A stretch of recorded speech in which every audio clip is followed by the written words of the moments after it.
Aston Martin debuted the first part of its major Formula 1 upgrade package at the Hungarian Grand Prix, with the B-Spec car making a significant stride into the midfield. Aston Martin has come under increasing fire in recent months for taking what appeared to be needless pain by withholding upgrades until a single large package could be fielded. In the races leading up to Hungary, most notably those at Silverstone and Spa-Francorchamps, both after the planned launch date had been confirmed, this decision seemed particularly boneheaded, with the team approaching 6 seconds off the pole-setting pace in qualifying and resigned to being at the back of the race, barring any chaotic goings-on.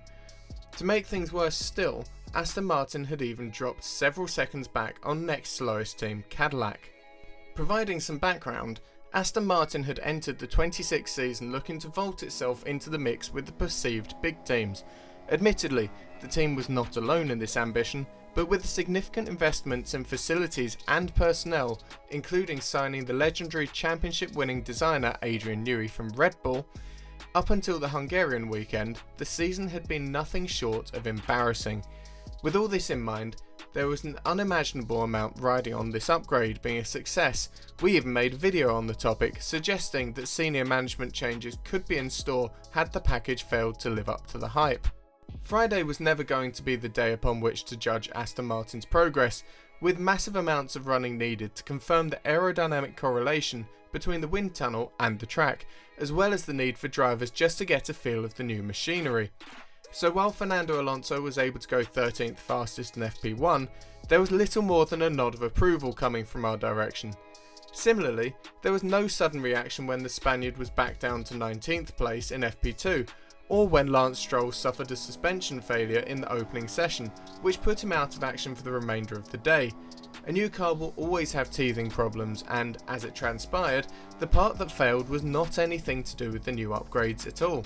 Indeed, even a single weekend is not enough to form any concrete conclusions, but it must be said that the initial impressions are positive, and if this is the first step, then those in the midfield, likely even towards the front of the midfield, should beware. Escaping Q1 may not sound like it's a difficult task, and this may well be true for some teams, but Aston Martin had not achieved this feat all season, until Alonso squeaked through on Saturday. It cannot be overstated how much of a milestone this was, from being several seconds off the pace of Cadillac to mixing it with the Haas and Alpine cars, leapfrogging Williams along the way. But one lap pace is only half of the puzzle. In Hungary, Aston Martin showed that race pace is no longer a problem either. Ignoring the more than slightly fortuitous points scored by Alonso in Monaco, the team scored comfortably its best result of the year, with Lance Stroll in 13th place and Alonso in 14th. Given that only the two Cadillacs and Oscar Piastri retired, and there were minimal interruptions from the virtual safety car, this was a genuine result and not the product of some freak occurrence. Aston Martin promised, and Aston Martin most certainly delivered. Adrian Newey has a history of designing cars that get off to a difficult start and then come good somewhere down the line.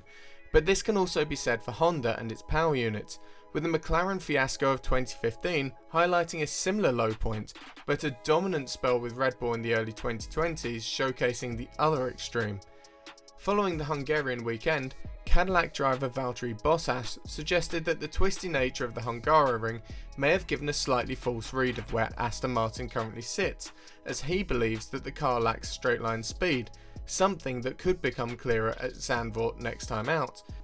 However, the team will be running a new Honda power unit by that point, taking advantage of the significant Adduo allowance to make major improvements. Aston Martin will get its first taste of the new power unit at a filming day in Hungary this week, and if the improvements are in any way as powerful as the aerodynamic upgrades have proven to be, then the top 10 is really not beyond the team. It should be acknowledged that just because Aston Martin is finally bringing upgrades, rival teams are not suddenly sitting still. But while this may temper expectations ever so slightly, you can be certain that the likes of Audi and Racing Bulls will be looking over their shoulders with a great deal of concern at what could be about to hit them.